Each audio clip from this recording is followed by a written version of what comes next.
Okay, 3, 2, 1. Welcome to No Conditions. I'm your host, Monica Rossman, and I am here with the great Mr. John McDermott. Welcome, welcome, welcome. Why, thank you. So I just want to dive right in. We got the annual Firemans Ball coming up on March 21st, located at the Orland Fairgrounds, and starts at 9 o'clock. Band starts in, and is there going to be cocktails?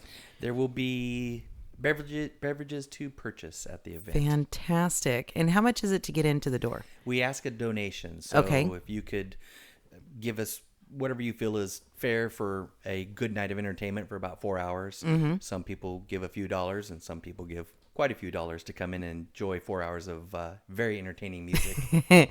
And also, too, I want to tell everybody, which some people, I have had a lot of people ask me, a lot of listeners, they say that they don't understand the red and green team. They don't understand the whole dynamic of it. And so if you could break it down just as simple as possible, March Madness begins on March 7th. Am I correct? Yes, the first Okay. Saturday in March is when it all kicks off. It all happens and your life begins for the next 2 weeks is nothing but OVFD and Ticket Drive. Yeah, the first week we do City Drive, going door to door in the city asking for donations. The second Saturday of the month and Sunday, we go out to the county and ask the county residents to make a donation to support their volunteer fire department. And then the third Saturday is the culmination where we collect all of the donations, tally them up, and we see who the winner is between the red and the green team. Which I'm hoping go north. Go north. Always go north. Gosh, and red. for people who don't know what go north means, or the north team or the south team, the way it works is somebody way back when decided to divide. Probably one of our relatives. Probably one of our relatives divide the town north and south. And that dividing line is Newville Road, Highway 32, pretty much cutting the county in the middle of Orland in half. So the north side, the north team, gets to collect donations from the north part of the city and the north part of the county. Includes Capay when we go out to ask them if they'd like to make a donation to buy a ticket for the Firemans Ball. And then the south team can run as far as Jack Bucky's truck will take him. I was going to say.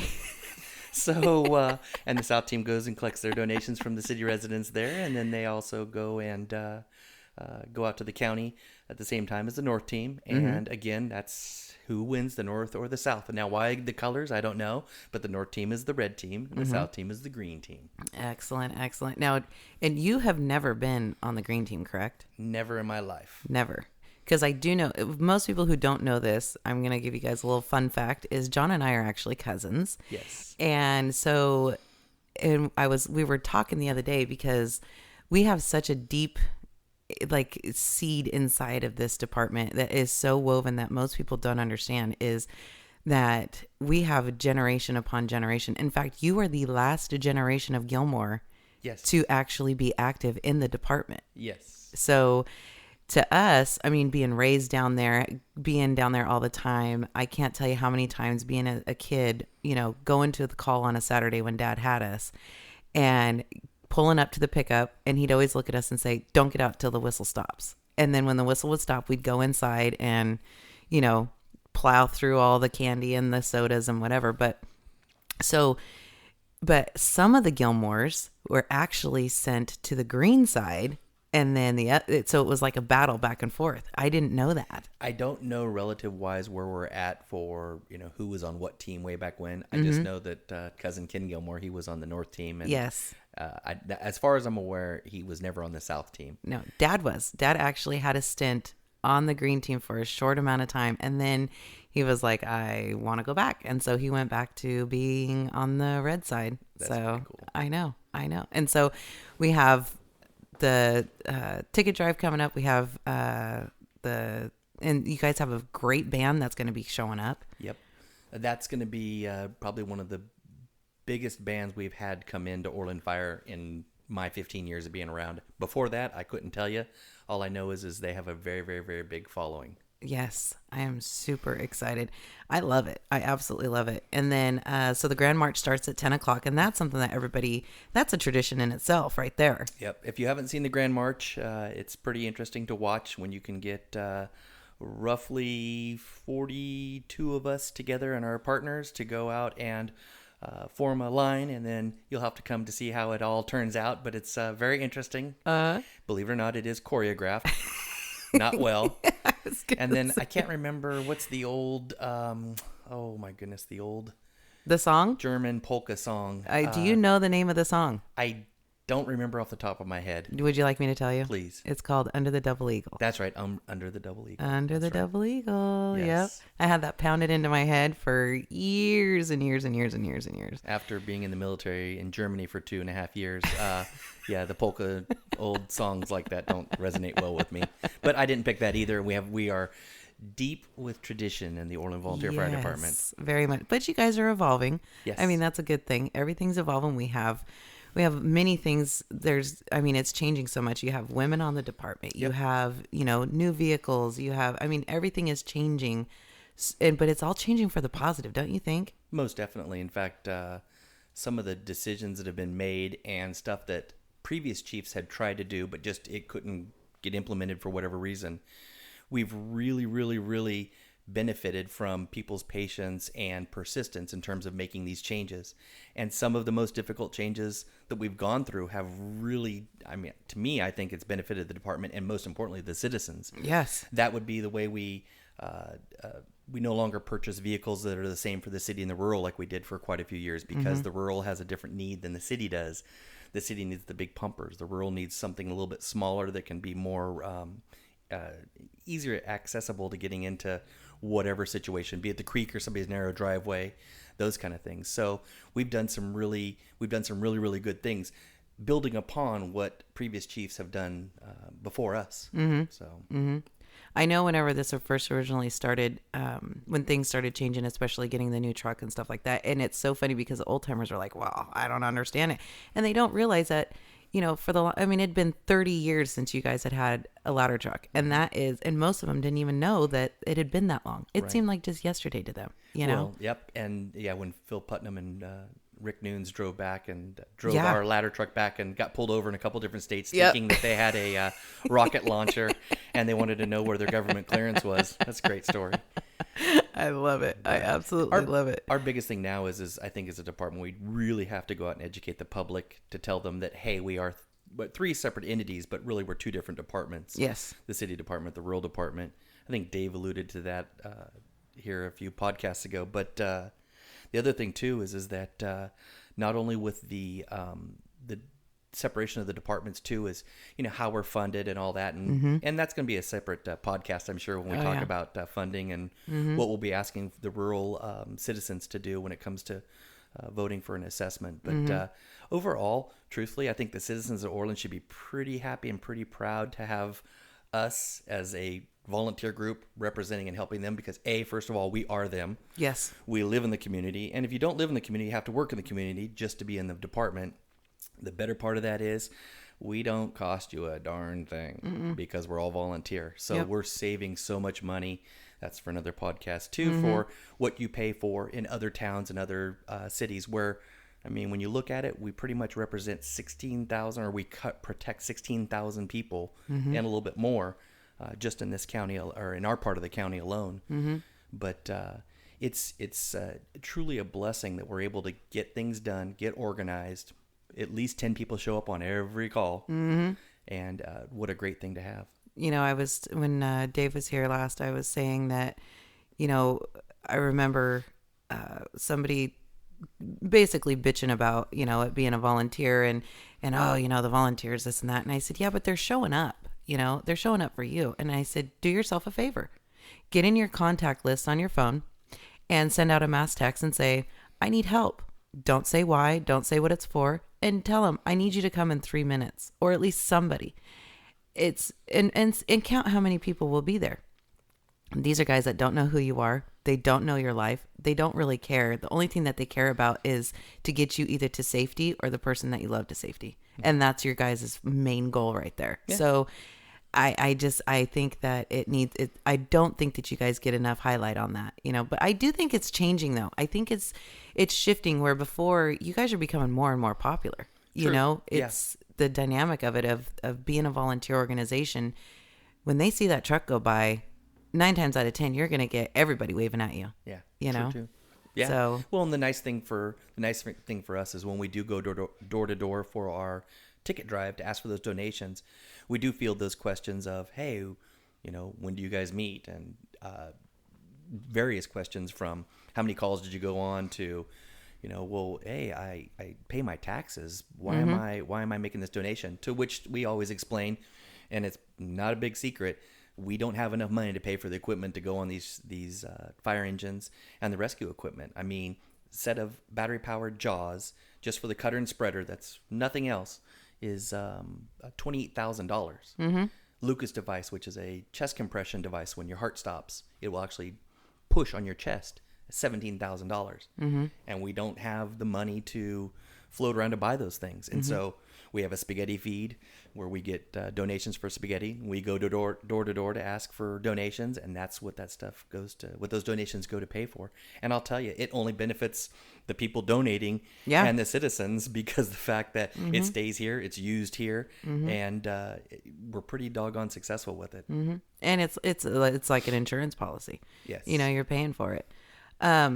Another thing that people don't understand is the amount of money that it actually costs to outfit just one fireman. Right. And that's just with, the jacket and the turnouts, basically. That's it. And I mean, you're talking $3,000. You guys have over how many members on there? 42. And the funny thing is when I last tallied it up, for just helmet, coat, pants, gloves, hood, boots, and that's your turnouts, your clothing you'd wear for a structural firefighter, $3,200. For your wildland, your coat and pants are going to cost $1,000. Helmets like $50.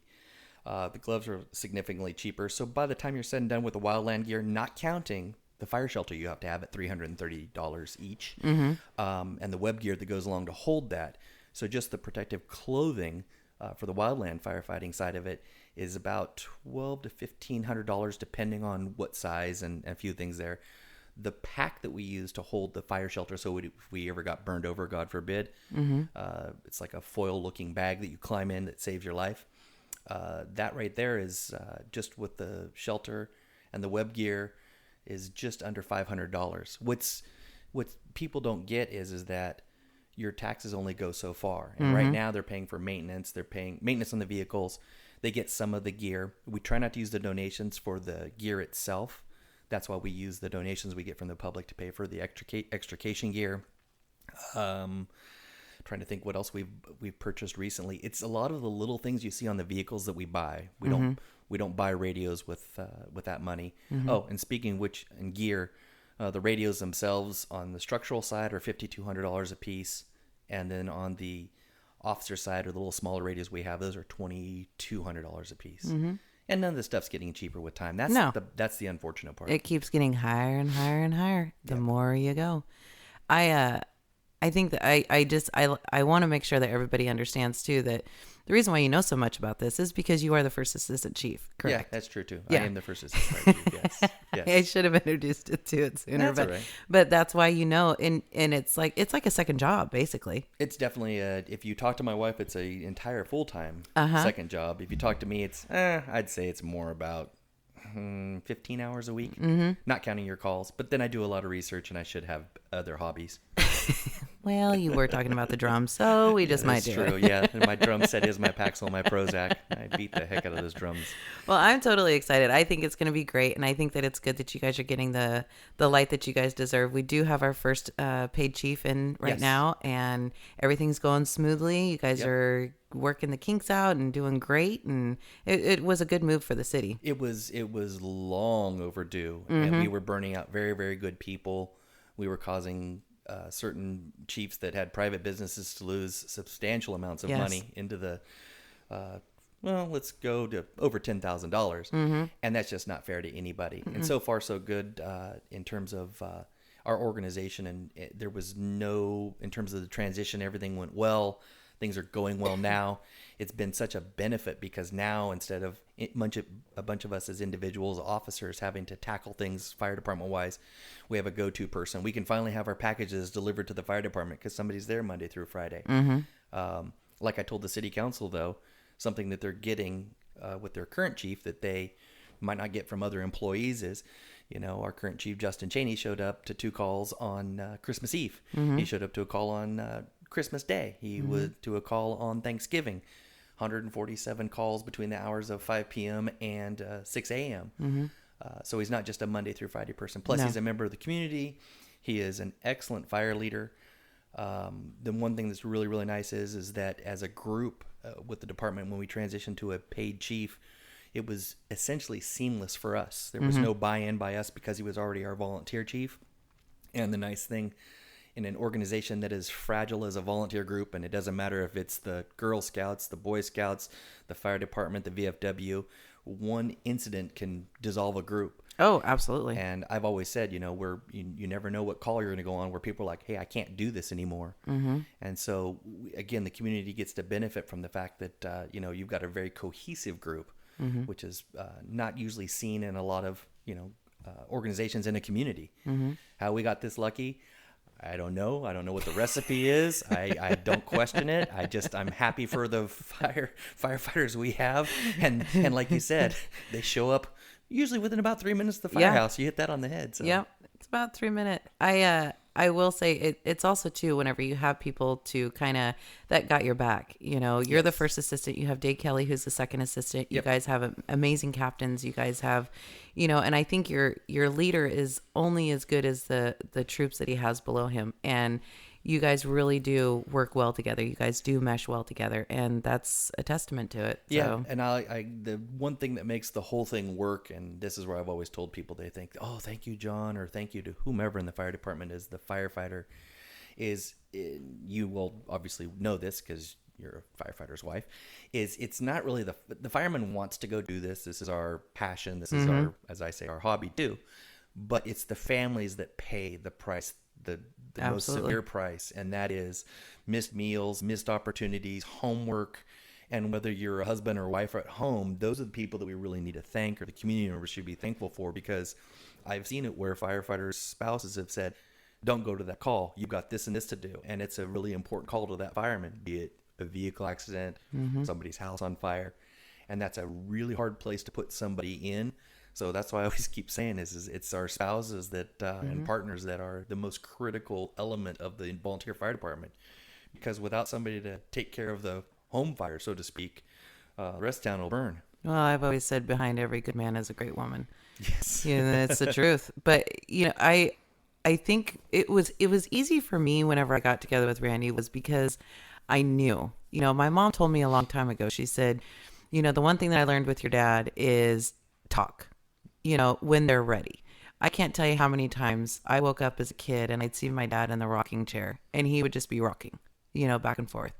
And he didn't want to talk. He didn't want anything to do with us until a couple days later, till it had time to ferment. And then pretty soon you'd see him and mom out in the backyard talking, and we weren't allowed to come around, And so when I got with Randy, it was easier for me. There was times where, it took a while for me to grasp compassion, because what was a big deal to me on certain things was never a big deal for him. It was especially emergency situations. I'll never forget Ireland had a seizure, and I was like, she was a baby, her fever spiked and she had a little seizure, and I screamed and I was like, you call 911. Oh my God, And he comes in very calm and grabs her and from me. And I'm thinking he's grabbing her from me so he could call, or I could call, And he's looking at me. I'm like, why aren't you flipping? And he turned her on her side and he's checking her. And he goes, I tell you what, she's going to sleep so hard. We're going to load her up and take her over to Inlow. And unless she's hooked up to a monitor, they're not going to know why her body did exactly what it's supposed to do. It's like a reset, and that's exactly what her body did. And I went, son of a bitch, you're gonna kill my kid. And he goes, tomorrow we will take her to Dr. Bob and we'll get her checked out, but unless she has another one, there's no point in it. And I was so pissed at him. And he goes, we're gonna love on her and take care of her and it'll be fine. And we went over there, and I was so pissed off. And Dr. Bob goes, I hate to tell you this because this is the first and only time I'm going to tell you, your husband's right. I went, oh my God. And he goes, he's used to it. And he goes, I've seen it 100 times. Yep.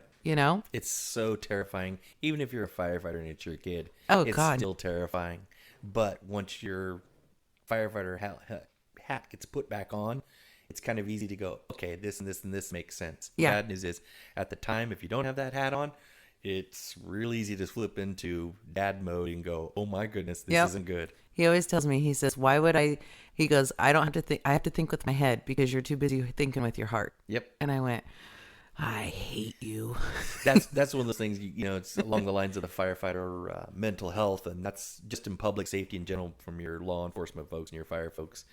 It is, you talked about your dad and such. The most valuable lesson I learned from Bruce Gilmore, and he verbalized it. We kind of have an idea, but he verbalized it, and that was, you have to know when to say when.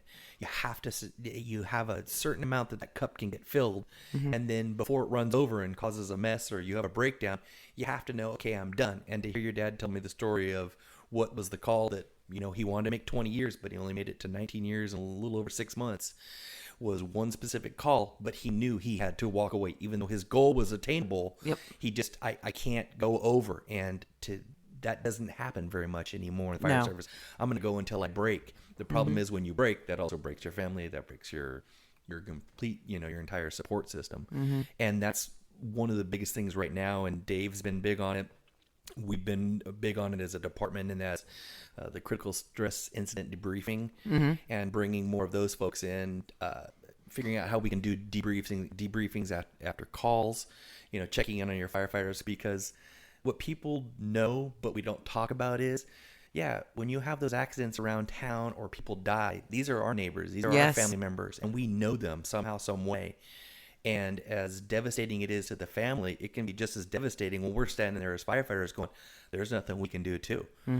For some of us, we'll grieve just as much, if not more, when people pass away. And there's been several people recently, and it is a great privilege to be able to help those families. But one of the things is that we as firefighters don't do a good enough job to take care of our mental health, to make sure that we're also we're taking care of those families and those people that are hurt and injured, but are we also taking good care of ourselves, eating right, staying healthy? Of course, me, a little overweight, probably needed a little bit job of leading by You're just harder to example. kidnap. Exactly. I provide my wife with heat in the winter and shade in the summer. I love it. Oh boy. But no, what it really boils down to though is, taking good care of yourself. And then, for us being a close knit group, it's pretty easy to check on people. We've all got cell phones. We can, hey, how's it going? And the best part is we can't lie to each other, because what you say is not what your face says. So, Well, I remember Dad calling it quicksand. He always called it quicksand. He said sometimes, he says, is no matter what you try and do, it just keeps adding and adding and adding, and the more you move, the more you sink. And he says, and I cannot handle that. And I really truly believe that, back in the day they didn't think about it. It was more of a fraternity. yes. Jack even talked about it. He says this is more of a fraternity of guys that are heroes. And it really is true. You guys, but it's shifted. It's become more professional and more, you guys stopped riding on the tailboard. You guys, there's just little things like that where you're going, oh my goodness, it's changing. Yeah, some of those changes were pretty difficult for some firefighters. Oh, Obviously, we all know as a society that there's certain things we do that aren't right. Tailboard was probably one of the biggest ones. We've gone through other hurdles, and those were more, not personal, but just, when we switched dispatch over and such. But the one change that I have appreciated, and it wasn't so much, getting Justin was great and all, but the one thing too that I don't think we give much kudos to is our partners to the north at Corning City Fire Department, because those guys as dispatchers up over there did a spectacular job, because that could have turned out badly if we'd gone to other dispatches. Oh, absolutely. And they know who our people are, where we're at. No, we don't get the, hey, turn left over by John McDermott's house. That's where your call is. I love you, Francis. She was our last dispatcher, and she was wonderful that way. I love her. She's like, oh, I've already called them, and it's a control burn. Don't worry about going out there.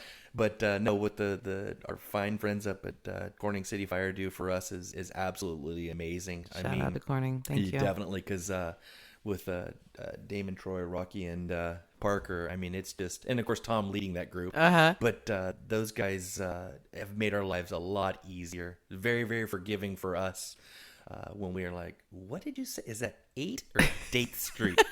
Give it to me phonetically. But there's people like Francis that, it was so hard But the hardest thing with France is that I loved her because I remember when Randy and I first got together, because I cut her hair a couple weeks before she passed. But he would come home from a call and be like, "Oh, I got my ass chewed out by Francis." I go, "Why?" And he goes, "Well, I didn't do this, I didn't do that." And but she never, she was on go constantly. That woman never took a break. She took every single call to heart. She really did. And she told me one time, she says, if I know even one guy is going over to Chico with Westside as a ride, she goes, I do not rest until I know that they're back. And I said, how does that work? And she goes, they're my boys. No, and she goes, most of them I never even met. Yeah, there's a lot of people that literally I've never known her. She knew them by listening to their voice. Yes. If we went over there to her house to check on her or cut her grass or one of the multitude of things we've gone to help her, we did go over to help her towards the end of her life. It was priceless because she would turn over and look at that person and say, "That's you." And I had to laugh because I'm sitting there going, well, I don't get it. And then realize, oh, wait, that's right. All she has is our voice. All she has is her voice. Yeah. I thought she was phenomenal. And that's just one of the many things that, it's changing. It's evolving. It's no longer here. It's a change for the good. But change is never easy, but change. Oh, no. It's very tough. Very, very, very tough. Well, I'm excited. I cannot wait for the ball. I'm glad that you guys have so many things going on. And it sounds like it's going in a good direction. Definitely. Look forward to seeing the community come out because they like to come out and give us a bad time and point their fingers because we're wearing these really cool outfits, also known as our Class A's. So we'll be dressed to the nines. And no, you don't have to wear a gown to the Fireman's Ball for the ladies that are listening. No, casual attire is appreciated. Yes. If you want to come in dressed in some fancy outfit, feel free to come on in some fancy outfit. Hey, a lot of the public do show up in they show up in that. So I think it's great. Also, I do have to tell you a funny story. I remember when Randy was doing ticket drive and he pulled up to somebody's house and he walked up, knocked on the door, and the lady turned over her shoulder and she goes, "Randy, the sheriffs are here." I told her spouse about that. I laughed so stinking hard. But well, if you want to tell stories, I'll get you one right now. So Jim Cleveland, he was a longtime fireman, and the best part about go ahead. No, it sounds like Thriller. Go ahead. Anyways, no. So Jim Cleveland was a longtime firefighter in the volunteer fire department here in Orland, and I got a chance to talk to him about, hey, you were in the fire department, Jim. You were in there with my grandfather, and he gave me a story about ticket drive and going out knocking on doors asking for donations, and the gal says, hey, I don't dance. I don't really want to even pay or make a donation. And next thing you know, Jim sits there and he kind of stares at her and says, well, this goes to the fire department. This donation will help. And then we've got the Fireman's Ball, and I get it that you don't dance. And she looks at him and says, I told you I don't dance. I'm not going to go. And Jim looked right back at her without missing a beat and says, if your house is on fire, I bet you'll be dancing. Exactly. I do know that my mom actually told me several times that people have gone several times, and like it's more of a social outing of people that they have never seen other than at the ball. Yes. And they'll sit there and talk, and she says, and then they'll go for days without talking to them, and that's what cracks me up. She goes, we could go a year without talking to each other, she says, and then we go to the ball and it's like, holy crap, you're here. Who knew? It's a family reunion. It is. And with us, it practically is. Literally it is. Yeah. It is. It totally is. But yeah, like I was saying, you were the last Gilmore to be in there. And I got to thinking, Dad was a captain, you were a captain. Like it's, my husband was a captain. Yeah. It's crazy. Also, too, I'm the last of the Straughns. So Harry Straughn was the longest chief we had in the department, 11 years. And he actually was the chief that formed the Rural Fire District in 1935. And it's kind of funny because he was the chief in the department for almost 48 years, I believe it was. My grandfather was in. My uncle moved to Oregon, and so he wasn't in the department. And then the last of the line, because I don't think any of Marty's kids or any of my siblings are going to be joining the department anytime soon. Oh, really? So I'll be it. So So what are you going to do? Because you have two girls. What Yes. would you encourage them to, or would you tell them, nah, you know what, maybe not? So I'm not the typical parent. I don't really. My thing is if my children show an interest in something, I will help them nurture that interest. Like if they want to go fishing, let's go fishing.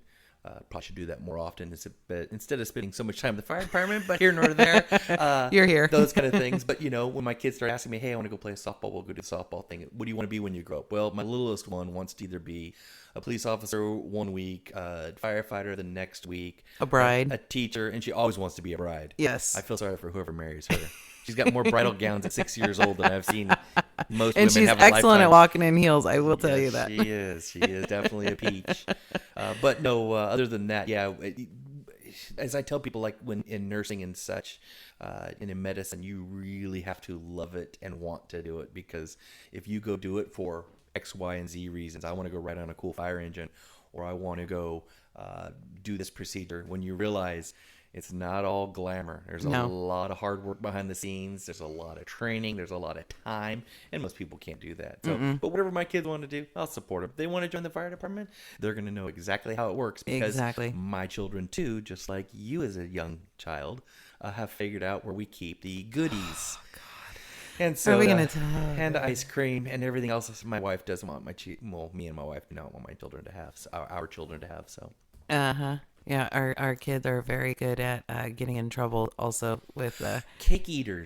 Yes, that's probably for a separate podcast. My wife probably wouldn't appreciate that story. no. But they are partners in crime. They are. Well, I want to wrap this up. I want to thank you so much for coming in. I cannot begin to tell you how much I appreciate it. So everybody, if you're listening, remember March 7th. March 7th is the start of the ticket drive. And then March 21st is the Firemans Ball. We will be coming to your house in the city limits of Orland on the Saturday the 7th of March.